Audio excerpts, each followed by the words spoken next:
এখন আজকের আমরা প্রায় সকালে যে খবরটা পেয়েছি যে ট্রলারগুলো আমাদের রাত্রে বেরিয়ে গেছিলো 14 তারিখ মধ্যরাত্রে।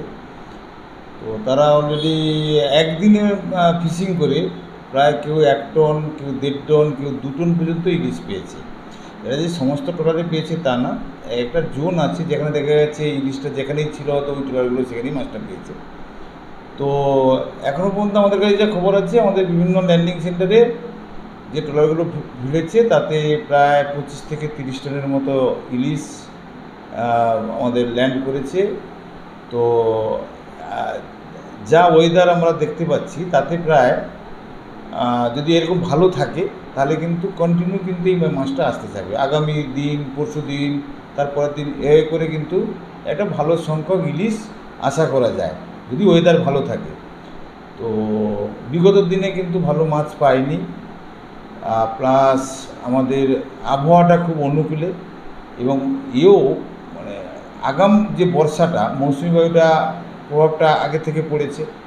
তো তার জন্য দেখা যাচ্ছে ইলিশের যে মরশুম, ইলিশের যে সিজনটা, ইলিশ মানে যেই সময়টা যেই পরিবেশটা ভালো পায় অ্যাকচুয়ালি সেটা একটা সেইরকম একটা টাইম।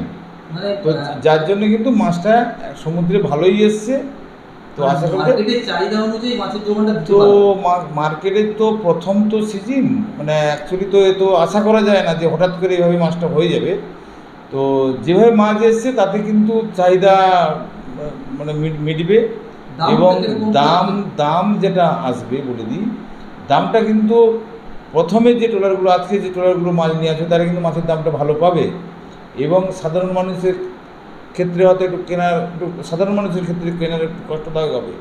কিন্তু এই যখন মাছটার আগামী দিন থেকে যে রেশিওটা থাকে যে আগামী দিন থেকে যে ট্রলারগুলো আবার ঢুকবে, প্রতিদিন যদি ওই মাছ ঢুকতে থাকে তাহলে কিন্তু সাধারণ মানুষের নাগালের মধ্যেই চলে আসবে মাছটা কেনা। এই মুহূর্তে দাম কতটা হতে পারে না, আমাদের তো ধারণা, যেহেতু আজকে তো নতুন সবে মাছটা শুরু হবে, তো ধারণা যেসব ট্রলারগুলো আমাদের এসছে তাতে মাছের সাইজ 600 থেকে 800 গ্রাম, তাতে 600, 700, 800 টাকা এইভাবে হয়তো দাম হতে পারে। এর 800 গ্রামে যদি বড় পাইকারি বাজারে ডায়মন্ড হারবারে, এর থেকে যদি আবার বড় হয় তাহলে তখন আবার একটু দামটা বাড়বে।